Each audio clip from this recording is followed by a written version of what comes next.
Mais nous savons que la mort du prophète de l'islam, comment ça a été? C'était comment? Comment ça? Il est mort par un empoisonnement. Bonne arrivée. Il est mort par un empoisonnement. Bienvenue à frère.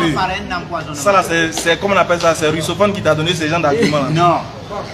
Tu sais pas que ça, nous on a traité ça il y a longtemps à Abidjan. Non, bienvenue à Conakry. Il est mort d'un empoisonnement. La cour appréciera. On va voir s'il est mort d'un empoisonnement. Et si il te demande qu'il n'est pas mort d'un empoisonnement, est-ce que tu es prêt à demander pardon? Non, mais demande. Non, est-ce que tu es prêt à demander pardon pour ta parole? Frère, la DDR va vous traumatiser à Conakry. Non, même pas. Allah il dit si c'était un faux prophète là, il n'allait même pas finir sa mission. S'il dit une parole que moi il n'est pas dit, suite, il meurt. C'est pas qu'il va finir sa mission. Allahu Akbar. Il va finir sa mission, il va convertir tout le monde à l'islam et puis il meurt maintenant. Tu dis que non, il est mort de poison. Toi tu peux manger un poison. C'est qu'un poison, il dit bien à court et à long. C'est pourtant que c'est court et long. C'est qu'on n'a jamais vu. Poison court long.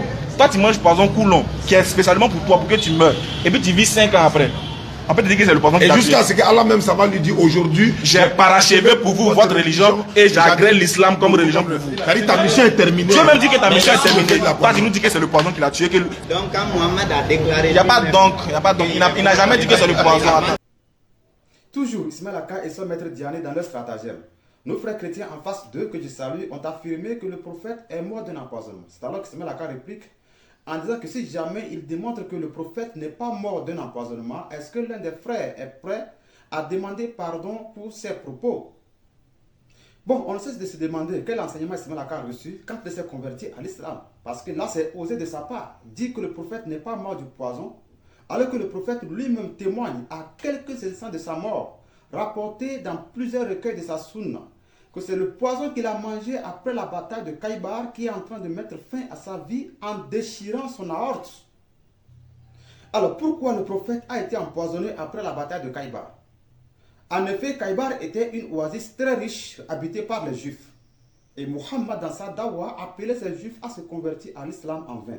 C'est alors que Muhammad décide de les massacrer. Et comme d'habitude dans ces guerres, quand Muhammad et ses compagnons massacrent tous les hommes, les femmes de ces derniers sont partagées comme esclaves sexuels entre les musulmans. C'est comme ça, une femme dont la famille vient d'être massacrée décide d'empoisonner le prophète pour se venger. Nous allons prendre Sahih Bukhari, qui est le premier recueil d'hadith le plus authentique de la sunna de Muhammad, le tome 1, que voici. Hadith 2945, rapporté par Anas bin Malik. Le prophète partit à la conquête de Khaybar. Il y arriva la nuit. D'habitude, quand le prophète arrivait la nuit chez l'ennemi, il ne l'attaquait que le matin. Les Juifs de Khaybar sortirent le matin, munis de leurs bêches et leurs paniers. À la vue du prophète, ils s'écriaient: c'est Muhammad et son armée. Le prophète dit: Allahu Akbar, Khaybar est condamné. Quel sinistre matin pour les mécréants quand nous sommes à leur porte. Car ils furent en vain avertis. La suite de l'histoire dans d'autres récits nous dit que le prophète les vainquit. Il tua tous les guerriers et fit captifs les femmes et les enfants. Voilà comment tout a commencé. C'est après ce massacre qu'une femme du nom de Zainab bint al-Harith décida d'empoisonner le prophète parce que le prophète avait tué toute sa famille. Nous lisons dans Sahih Bukhari, tome 2.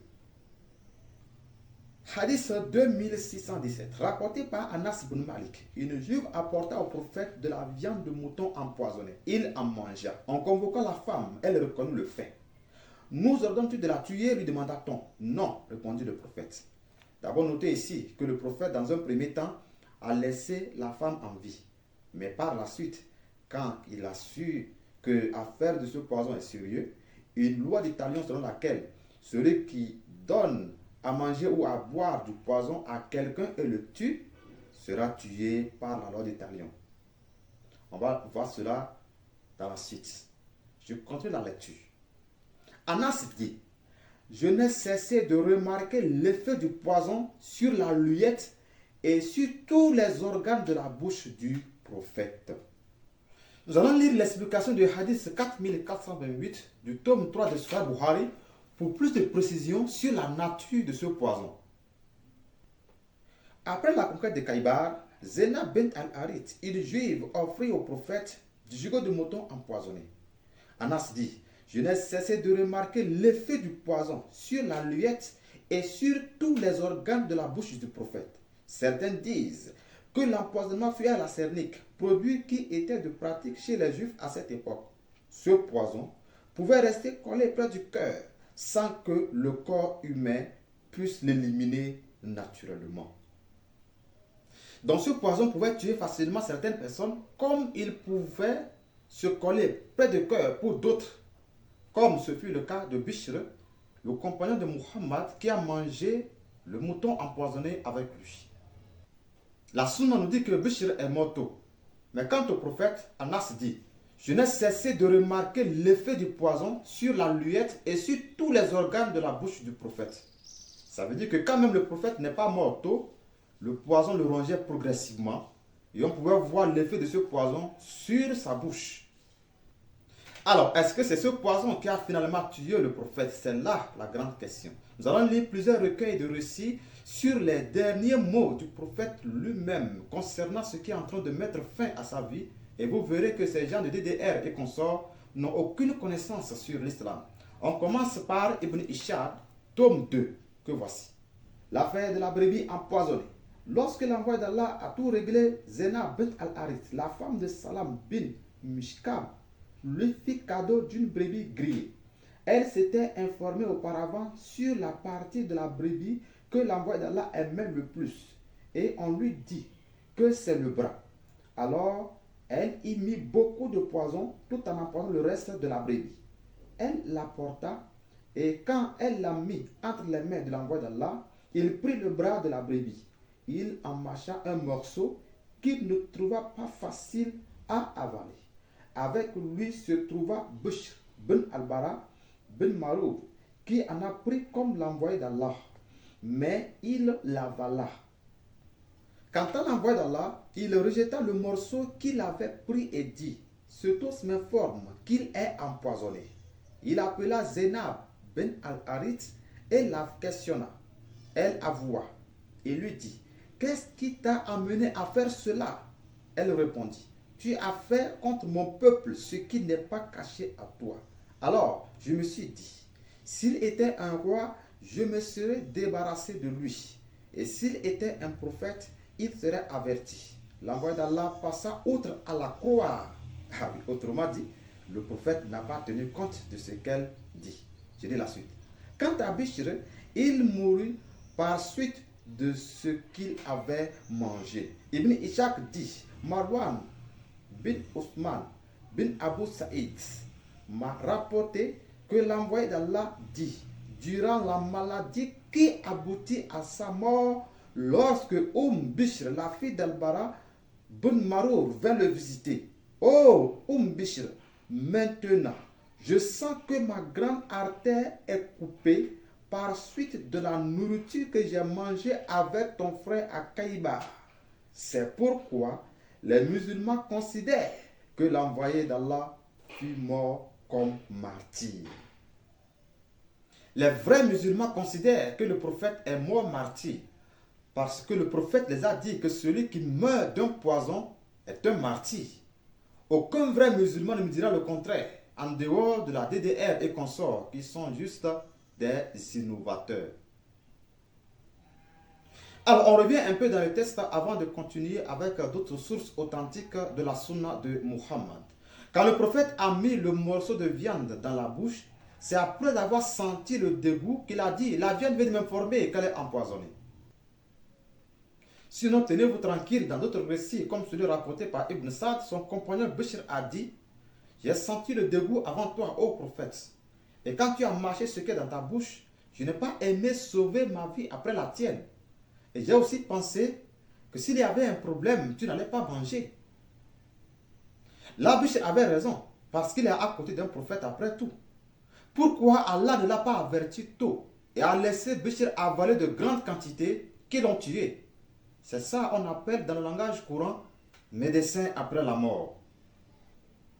C'était juste le dégoût Muhammad a senti. Mais comme c'est lui le prophète, il doit dire c'est la viande qui vient de m'informer qu'elle est empoisonnée. C'était juste une parenthèse. Nous continuons avec ce livre.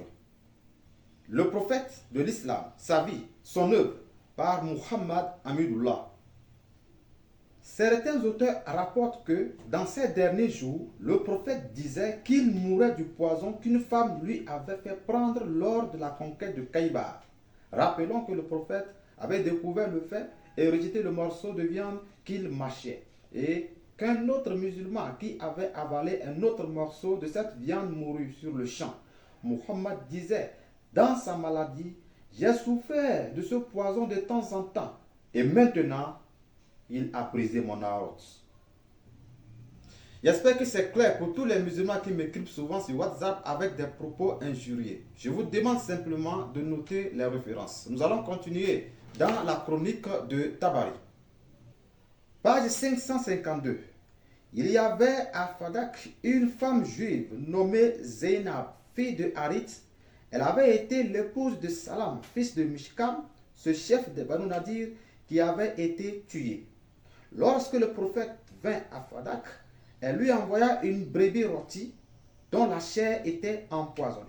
Le prophète, en fait de viande, aimait principalement l'épaule, et c'est dans l'épaule de la brebis que Zainab avait mis une grande quantité de poison. Le prophète était avec lui l'un des anseurs nommé Bishr, fils d'Al-Bara. Muhammad détacha l'épaule et a mis un morceau dans sa bouche. Bishr prit également un morceau et l'avala. Le prophète mâcha le sien et, ne pouvant l'avaler, il le rejeta en disant: je pense que cette brebis est empoisonnée. Il la fit enlever et envoya chercher la femme. Il lui dit: pourquoi as-tu fait cela? Elle répondit: j'ai voulu t'éprouver. Je me suis dit que si tu étais le prophète de Dieu, il te préserverait et t'avertirait du danger. Et que si tu n'étais pas un prophète, les hommes seraient délivrés de toi. Le prophète ne lui dit rien et retourna à Médine. Bishr, qui avait avalé le morceau, mourut immédiatement, tandis que le prophète n'éprouva aucun mal. Voilà le récit de cet événement tel qu'il est donné par Muhammad, fils de Jarir. Dans le livre des guerres sacrées, il est rapporté différemment. La version exacte est celle-ci. Lorsque le prophète eut porté le morceau à sa bouche, Dieu donna à la brebis rôtie la parole et elle dit: ne mange pas ma chair, car je suis empoisonné. Ce fut là un grand miracle de la mission prophétique de Muhammad. Gabriel vint et lui dit: rejette ce morceau de ta bouche. Suivant une autre tradition, il aurait dit: oh Muhammad, avale ce morceau en prononçant ces paroles, au nom de Dieu, par la vertu duquel rien, ni sur la terre, ni dans le ciel, ne devient nuisible. Il est celui qui entend et sait. Tes ennemis sauront alors qu'ils ne peuvent pas t'atteindre. Le prophète mangea le morceau, le poison fut absorbé par son corps et il en éprouva aucun mal. Mais dans la suite, chaque année, à la même époque, le poison se faisait sentir dans son corps et à la fin, il en mourut et fut ainsi martyr. Car ceux qui meurent par le poison sont aussi martyrs. Dieu avait voulu lui accorder de cette façon la gloire du martyr. Le prophète a dit: le morceau que j'ai mangé à Khaybar se fait sentir dans mon corps chaque année à la même époque. Lorsque sa mort approchait, il dit: maintenant, il va me rompre la grande artère et il me fera mourir. Le prophète dit ces paroles dans l'année où il a mouru. C'est le prophète lui-même qui dit: ce poison va me rompre la grande artère et me fera mourir. Oh là là, quel commentaire faut-il donner encore? Nous continuons cette fois-ci dans la Sunna d'Abi Daoud, dans le tome 2. Chapitre concernant celui qui donne à manger ou à boire du poison à quelqu'un et le tue, s'il sera tué par talion. Hadith 2365. Wahb ibn Bakia nous a rapporté d'après Abu Huraira qui dit: le prophète acceptait les cadeaux et refusait les aumônes. Un jour, une femme juive lui offrit à Khaybar une brebis rôtie qu'elle avait empoisonnée. Le prophète en mangea ainsi que certains de ses compagnons avant qu'il ne leur dise: retirez vos mains, car elle m'a informé qu'elle est empoisonnée. Bushr ibn al-Bara ibn Marour mourut des suites de cet empoisonnement. Le prophète envoya chercher cette femme et lui dit: qu'est-ce qui t'a amené à faire cela? Si tu es un prophète, cela ne te nuira en rien. Et si tu es un roi, j'aurais débarrassé les gens de toi, lui répondit-elle. Le prophète ordonna qu'elle soit exécutée. Par la suite, il dit, lors de sa maladie de laquelle il est mort: je ressens encore les effets de la nourriture que j'ai mangée à Kaïba. Je sens maintenant mon aorte se déchirer.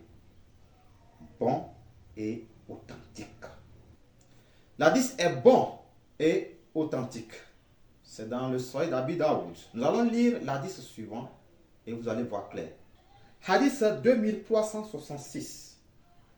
Selon Maklem ibn Khaled, selon Kab ibn Malik, selon son père, Mubashir a dit au prophète lors de sa maladie de laquelle il mourut: à quoi attribues-tu cette maladie dont tu souffres, ô messager d'Allah?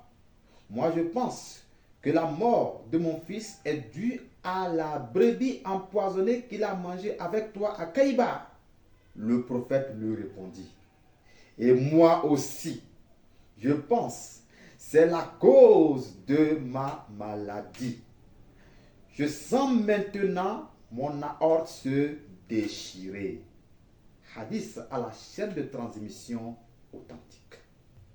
Hadith à la chaîne de transmission authentique. Le prophète dit que la maladie qui est en train de l'emporter est causée par le poison qu'il a mangé à Kaïba et que ce poison est en train de déchirer son aorte.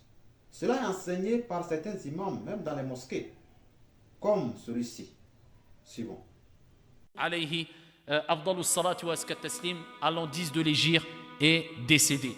Alors sa mort ici a duré à peu près 13 à 14 jours et elle a été très intense jusqu'à ce que le prophète alayhi salatu wa salam a rappelé à Aïcha radiyallahu anha wardaha qu'il ne cessait de souffrir à cause d'un empoisonnement, une chose qui lui avait été fait manger lors de Khaybar. Et c'était une femme qui lui avait fait manger cette nourriture. Et le prophète alayhi salam a su, à travers un miracle, la viande a parlé. Et le prophète alayhi salam a dit: arrêtez-vous. La viande a parlé en disant qu'elle était empoisonnée, mais le prophète avait mangé. Et après cela, fait sahih, le prophète alayhi salam a relâché cette femme-là qui l'a empoisonnée. Alayhi salatu wassalam. Et les conséquences de sa mort, certains ont dit que c'est la cause, c'est l'empoisonnement qui avait été fait et qui a mis du temps avant d'affaiblir le prophète alayhi salam, provoquer sa mort, dû à ici beaucoup de problèmes au niveau surtout de la aorte. Alayhi afdalus salatu wa askat taslim. Alors ici il a été malade et il y avait des signes précurseurs qu'il allait mourir.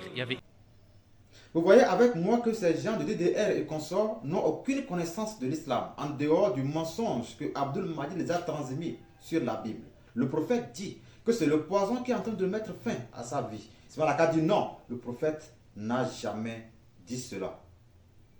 Au lieu de passer votre temps à parler de la Bible, venez apprendre l'islam. Quand vous allez connaître l'islam et son prophète, en ce moment les écailles tomberont de vos yeux et vous connaîtrez la vérité qui est en Jésus-Christ, notre Seigneur et Sauveur. Shalom, que Dieu vous bénisse.